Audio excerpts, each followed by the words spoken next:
Johnny B with BloodyDisgusting here with St1tch from Mushroomhead. Let's start things off. How are you doing? All right. I got a bit of a back injury, but I'm making through it right now. I got a slipped disc in my lower vertebrae, so I'm technically not supposed to be moving today. So I'm just a lot of drugs and just fighting through the pain? Fighting through it, yeah. It's just like it happened 2 days ago.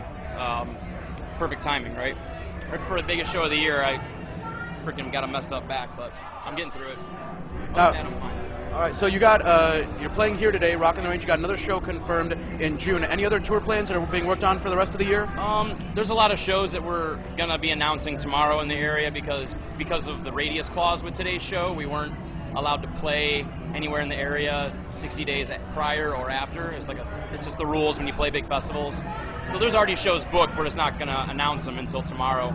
After that, we're gonna be doing a big fall tour, going through September, October, November, like we usually do.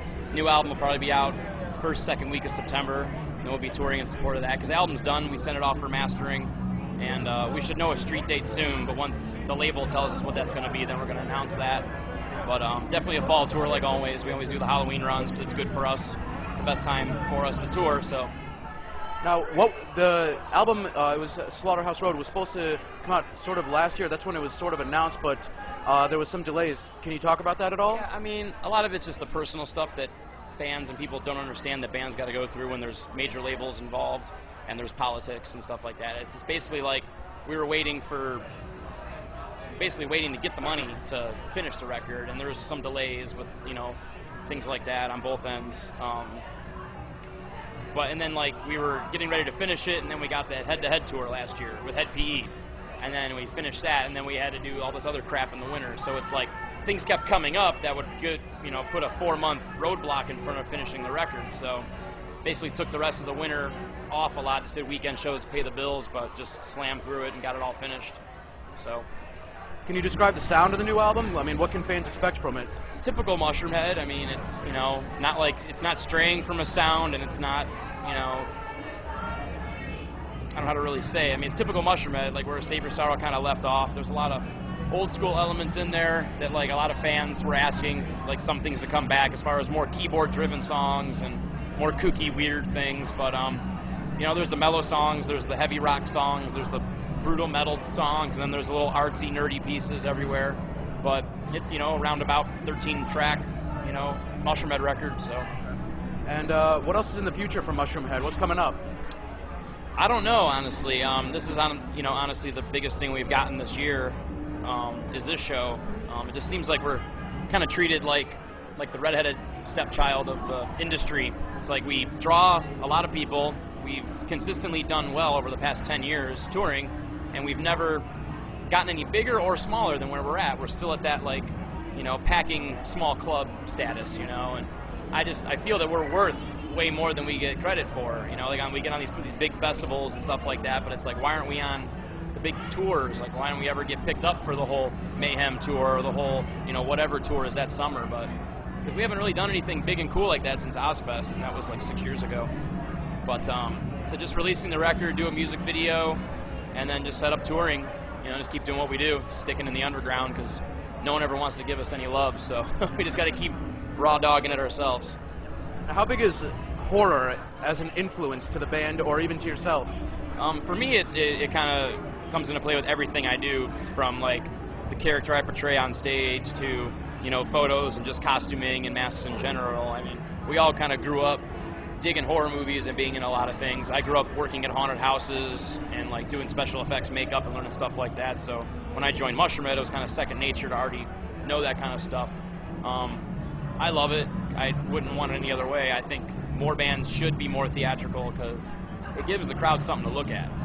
It's kind of boring when you go to a rock show and you want to get pumped up and it's just a bunch of dudes standing there in jeans and t-shirts just playing their instruments with a shit ton of stage room, and they stand there like a bunch of jackasses. But making characters and just bringing theatrics and being, non-human on stage it just makes for a better show.